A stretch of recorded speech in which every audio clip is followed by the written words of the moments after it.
Bila hati terasa berat, tak seorang pun mengerti bebanku.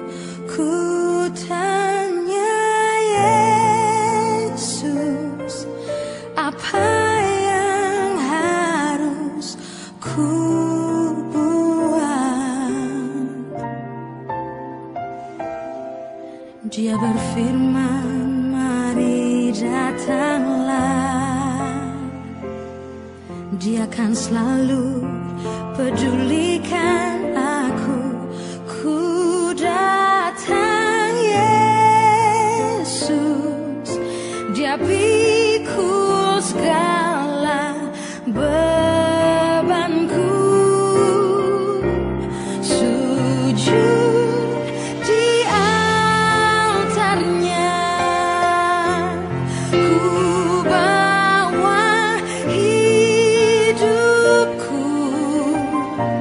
Ku terima anugerahnya, Dia ampuniku dan bebaskanku. Puji Tuhan, senang bertemu lagi dalam persekutuan Sapaan Teduh GBKP Klasis Jakarta Kalimantan. Sabda Allah pagi ini mengajak kita untuk terus berseru kepada Allah. Sebelum kita lebih dalam merenungkannya, kita satu dalam doa. Terima kasih ya Bapa atas persekutuan indah lewat Sapaan Teduh di pagi ini. Biarlah kinerja serta karya kami sepanjang hari ini bukti nyata hubungan baik kami dengan Allah. Karenanya, biarlah firman Tuhan tetap menjadi pelita bagi kaki kami dan terang bagi jalan kami. Berfirmanlah ya Bapa, karena kami sedia mendengarkannya. Dalam nama Tuhan Yesus kami berdoa. Amin. Saudara-saudaraku, firman Tuhan yang menjadi perenungan kita di pagi ini dari Hosea 7 ayat 7. Saya baca dari terjemahan baru edisi 2. Mereka semua sepanas dapur perapian dan melalap habis para hakim mereka. Semua raja mereka sudah tewas. Tidak seorang pun dari mereka berseru kepadaku. Tema yang saya pakai kaki 5 dari akronim kasih Allah di satu sisi dan kebebalan Israel di sisi yang lain. Likuidasi individualis memuliakan Allah. Likuidasi individualis maksud saya bubarkan keegoisan atau singkirkan egoisme, lalu fokus untuk memuliakan Allah. Saudara-saudaraku, kitab Hosea mau mengungkapkan pertama, wujud kasih Allah yang tak terbatas dan tak berubah. Kedua, kesetiaan Allah yang tidak berubah atas umatnya. Ketiga, hukuman akan terjadi bila umat tidak mau bertobat. Keempat, pertobatan umatnya. Dan yang terakhir kelima, Tuhan memulihkan kondisi umatnya. Saudara-saudaraku, unik sekali. Hosea tidak hanya menyampaikan pesan Allah dengan nubuatan saja, tetapi ia melakukan sebuah tindakan simbolik yang bertujuan untuk melengkapi pesan-pesan nubuatnya. Pernikahan Hosea dengan wanita sundal, si Gomer, ini menjadi simbolik hubungan bangsa Israel saat itu dengan Allah. Tentunya tidak baik-baik saja. Hosea memandang bahwa dosa akan menyebabkan Israel akan jatuh ke dalam pembuangan. Hal ini tentunya terkait dengan makna dari nama-nama anak Hosea, yaitu Yisrael, yang merujuk pada hukuman atas Israel. Lo Ruhama, yang berarti Allah tidak mengasihi.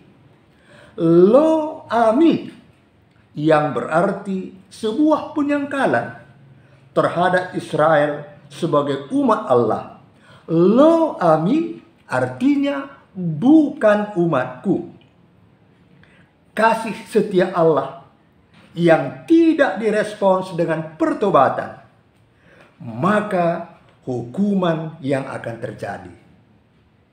Paling tidak, saudara-saudaraku, ibarat tali. Kalau tali ada dua ujungnya. Ujung yang pertama, manusia, dalam hal ini Israel, sangat jelas dan tegas digambarkan kondisi dan akibatnya. Pada ayat sapaan teduh kita pagi ini, mereka semua sepanas dapur perapian dan melahap habis para hakim mereka. Semua raja mereka sudah tewas. Tidak seorang pun dari mereka berseru kepadaku. Sungguh menyesalkan. Kita harus berhadapan dengan orang yang tidak mau mengindahkan teguran untuk bertobat. Tidak pandang bulu tentang statusnya. Mungkin inilah namanya orang bebal. Kalau ini saya gambarkan sebagai orang yang bebal, maka menurut Kamus Bahasa Indonesia, bebal sukar mengerti, tidak cepat menanggapi, tidak tajam pikiran, bodoh.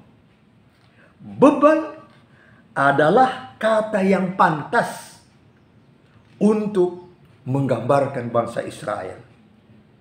Ayat 11 mengumpamakan seperti, katakanlah, burung. Ya, andai kata ini burung merpati yang tolol dan tidak berakal.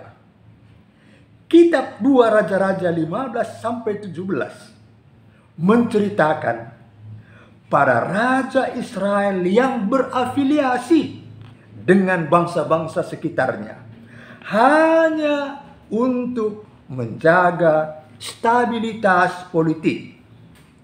Dalam 2 Raja-Raja 15 ayat 17-22, bagaimana Menahem, raja Israel, yang membayar upeti ke Asur agar tidak diserang. Jadi saudara-saudaraku, jelas sekali, bukannya mereka berseru kepada Allah, tetapi yang diingatkan Nabi Yeremia dalam Yeremia 33 ayat 3. Berserulah kepadaku, maka aku akan menjawab engkau dan akan memberitahukan kepadamu hal-hal yang besar dan yang tidak terpahami, yakni hal-hal yang tidak kau ketahui. Sesungguhnya saudara-saudaraku, kebodohan mereka, karena tidak ada seorang pun yang berseru kepada Tuhan. Mereka congkak karena percaya dan mengandalkan kepada pengertian sendiri. Sedangkan satu-satunya jalan keselamatan mereka hanya pada Tuhan saja.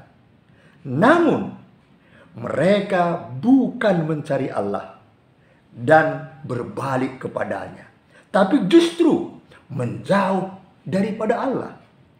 Mereka memberontak. Mereka berdusta kepada Allah. Mereka memang benar-benar tidak berpengetahuan. Mereka tidak tahu bahwa Allah mau menebus mereka. Mereka bahkan berdusta kepada Allah. Akhirnya saudara-saudaraku, mereka hancur dalam kebodohan mereka. Semua pemimpin agama dan politikus tewas karena ucapan mereka yang kasar. Karena kekalahan itu, mereka menjadi bahan olok-olokan di Mesir. Ujung yang satu lagi saudara-saudaraku, dari pihak Allah, dialah yang mengendalikan setiap peristiwa, termasuk kekalahan Israel. Kehancuran ini adalah tentunya bentuk hukuman Allah atas ketidaksetiaan Israel terhadap perjanjiannya dengan Allah. Sekalipun Allah sudah menegur, mereka tetap mengeraskan hatinya. Apa yang terjadi di Israel tentunya menjadi pelajaran bagi kita saat ini untuk tidak menjadi orang seperti ini tadi, orang yang bebal. Ingat saudara-saudaraku, mengandalkan apapun yang bukan Allah adalah kejahatan di mata Tuhan. Itu akan menghancurkan kita juga. Percayalah kepada Allah. Allah yang berdaulat, melakukan segala sesuatu dan mendengarkan setiap teguran Tuhan. Kutabah buluh ikutalau cekala, buluh sengawan kubahan ukat, erlebuh mandi bata, la lupa aulamela. Ingat kaki lima, aula bebal mislah menjingkat. Mari kita berdoa. Terima kasih atas firman-Mu yang mengingatkan kami untuk tetap memelihara hubungan baik dengan Tuhan. Berdoa, berseru kepada Allah. Saat ini kami mendoakan GBKP Rungun Cijantung. Tuhan menolong pelayan-pelayan Tuhan, baik penatua, diaken, emeritus, pengurus PJJ, pengurus kategorial, KKR, Permata, Moria, Mamre, Zaitun, dan secara khusus Pendeta Sahat Tarigan. Biarlah Tuhan memulihkan kesehatannya. Biarlah semuanya tidak berhenti untuk terus berseru kepada Allah yang penuh kasih, yang cintanya tak terbatas dan tak berubah. Pulihkanlah kami ya Bapa. Tuhan, sertalah dengan GBKP Rungun Cijantung. Kami doakan jemaat GBKP dimanapun berada, bahkan setiap orang yang setia mengikuti sapaan teduh ini. Bapa, jikalau ada yang sakit, Tuhan sembuhkanlah. Kami syukuri proses pemilihan penatua diaken GBKP periode 2024-2029 yang telah berlangsung. Kini kami memasuki tahapan kursus penatua diaken. Tuhan berkatilah di dalam nama Tuhan Yesus yang telah mengajar kami berdoa. Bapa kami yang di surga, dikuduskanlah namamu, datanglah kerajaanmu, jadilah kehendak-Mu di bumi seperti di surga. Berilah kami pada hari ini makanan kami yang secukupnya, dan ampunilah kesalahan kami, seperti kami juga mengampuni orang yang bersalah kepada kami. dan janganlah membawa kami ke dalam pencobaan, tetapi lepaskanlah kami dari yang jahat. Karena Engkaulah yang punya kerajaan dan kuasa dan kemuliaan sampai selama-lamanya. Amin. Salam sehat, damai di hati, mejuah-juah kita gereja.